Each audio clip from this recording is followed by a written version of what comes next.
students, so today we will start a fresh new chapter of Biology Standard 11th, that is the biological classification.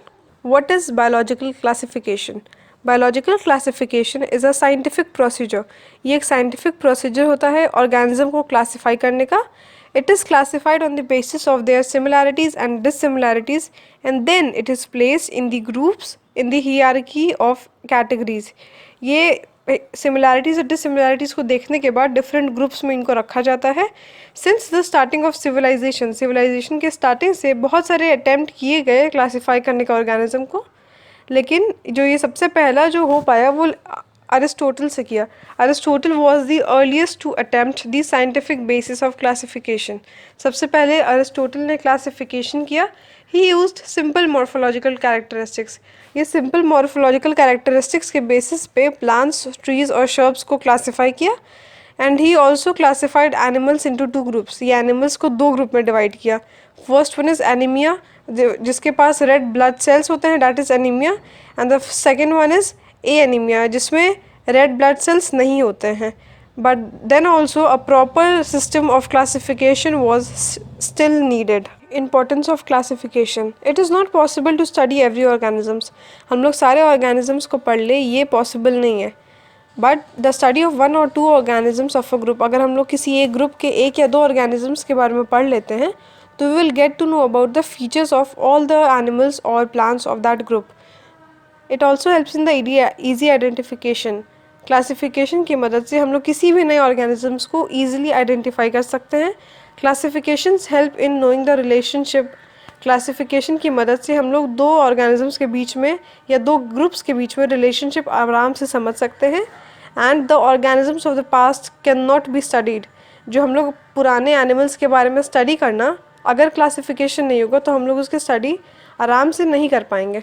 Generally, there are 3 types of classification. The first one is artificial system of classification. The second one is natural system of classification. And the third one is phylogenetical system of classification. Types of classification in full detail. There are generally 3 types of classification. First one, artificial system of classification. In this, only 1 or 2 morphological characteristics are used. इसमें 1 या 2 morphological characteristics के basis पे ही हम लोग organisms को classify कर देते हैं. For example, flowering and non-flowering plants, anemia and anemia. This is generally a Aristotle classification. Second one is natural system of classification.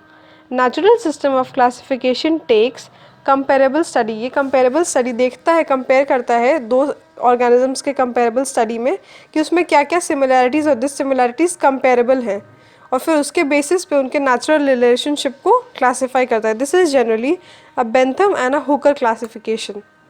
Third one is phylogenetical system of classification. Based on the evolutionary relationship of an organisms. Evolutionary relationship मतलब कौन सा organisms कैसे evolve किया है, उसके basis पे हम लोग ऑर्गेनिजम्स को क्लासीफाई करते हैं. इन दिस सिस्टम्स जो ऑर्गेनिजम्स होते हैं वो क्लासीफाई किए जाते हैं. इवोल्यूशन ऑन अर्थ, उसका इवोल्यूशन अर्थ पे कैसे हुआ, जैसे प्रिमिटिव से हाईली इवॉल्व हुए या बीच में से हाईली इवॉल्व हुए, उसके बेसिस पे हम लोग फाइलोजेनेटिकल सिस्टम ऑफ क्लासिफिकेशन करते हैं. This is generally seen in Engler and plant classification and Hutchinson's classification. System of classification, and the first one is 2 kingdom classification. 2 kingdom classification was given by Linnaeus. And who is Linnaeus? Linnaeus is also called as the father of taxonomy. Linnaeus जो है वो father of taxonomy है. It divide all the living organisms into 2 kingdoms.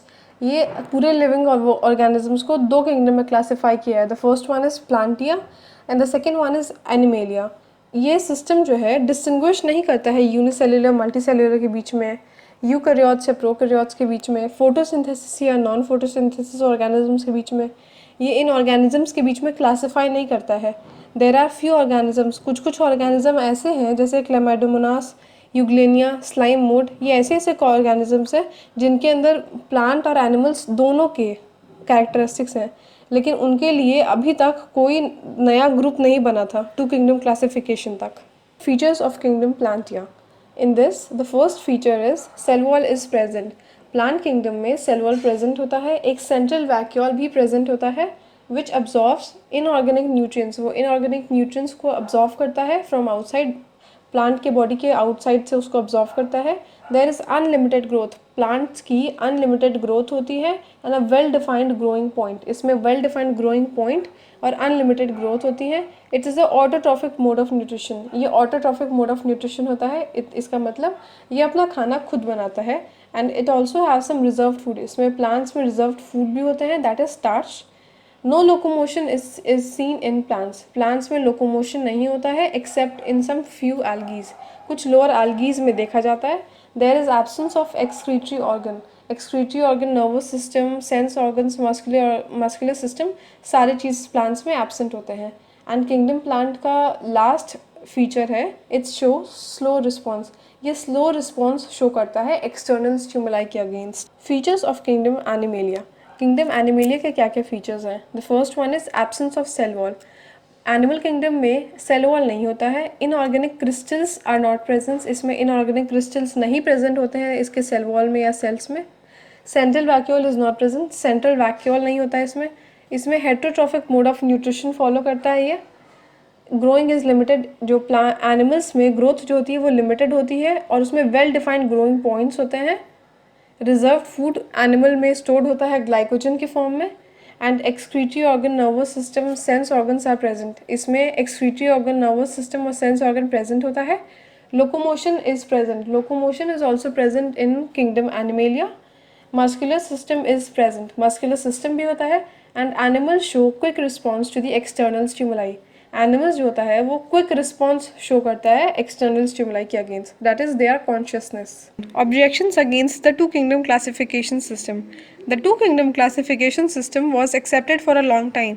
To kingdom classification system बहुत लंबे समय तक चला, लेकिन कुछ टाइम बाद उसमें बहुत सारी डिफ़िकल्टीज आने लगी। जैसे जो पहला ऑर्गेनिज्म था वो नाइदर प्लांट था ना ही एनिमल था। Fungi do not show any similarity, fungi में कोई भी सिमिलैरिटी नहीं था उसके स्ट्रक्चर में या फिजियोलॉजिकल स्ट्रक्चर में। It is not easy to recognise the lower organisms, lower organisms को आइडेंटिफाई करना ईजी नहीं था क्योंकि वो उसमें कुछ कुछ कैरेक्टरिस्टिक्स प्लांट के होते हैं, कुछ कुछ कैरेक्टरिस्टिक्स एनिमल के होते हैं। For example Euglena, Euglena has a mixotrophic mode of nutrition, Euglena का जो मोड ऑफ न्यूट्रिशन होता है वो मिक्सोट्रॉफिक होता है, मतलब उसमें कुछ अडाप्टेशंस प्लांट के होते हैं और कुछ अडाप्टेशंस एनिमल के होते हैं। While sponges have fixed mode of nutrition, sponges के पास जो उसका मोड ऑफ न्यूट्रिशन होता है वो फिक्स्ड होता है। स्लाइम मोल्ड, स्लाइम मोल्ड एक ग्रुप ऑफ फंगाई है जिसमें जो वेजिटेटिव फेज में आने के बाद उसका वॉल डिसअपियर कर जाता है, तो it can neither be placed in fungi nor be placed in plants. And lichens, जो लाइकेंस होता है वो उसमें सिम्बायोटिक एसोसिएशन होता है एल्गी का और फंगाई का, जो ना ही रिजेंबल करता है प्लांट से ना ही रिजेंबल करता है एनिमल से। Some other objections are prokaryotics do not have an organized nucleus. Prokaryotic के पास एक ऑर्गेनाइज्ड न्यूक्लियस नहीं होता है। They have a single organisation, ये सिंगल एनवेलप ऑर्गेनाइजेशन होता है इसके पास। There is absence of spindle apparatus, इसमें spindle apparatus, meiosis, sexual reproduction सारे एब्सेंट होते हैं। Eukaryotics have a well defined nucleus, eukaryotic के पास एक वेल डिफाइंड न्यूक्लियस होता है, डबल एनवेलप्ड होते हैं, मतलब ये double layer of envelope organization में होते हैं। इसका जो स्पिंडल एपरेटस होता है वो प्रेजेंट होता है, मियोसिस भी होता है इसमें, and sexual reproduction is also present in eukaryotes. On the other hand viruses have no protoplasm, virus के पास कोई प्रोटोप्लाज्म नहीं होता है, उसके पास metabolic machinery of their own भी नहीं होता है। Therefore all of these cannot be kept in a single group, ये सारे ऑर्गेनिजम्स को हम लोग सिंगल ग्रुप में नहीं रख सकते हैं क्योंकि प्रोकैरियोट्स के अदर फीचर्स हैं, यूकैरियोट्स के अदर फीचर्स हैं, and viruses have some different features. And unicellular algae like diatoms, euglenoids, dinoflagellates and protozoa resembles each other, ये तीनों एक दूसरे से रिजेंबल करते हैं और इनको अलग अलग ग्रुप में रखा गया है।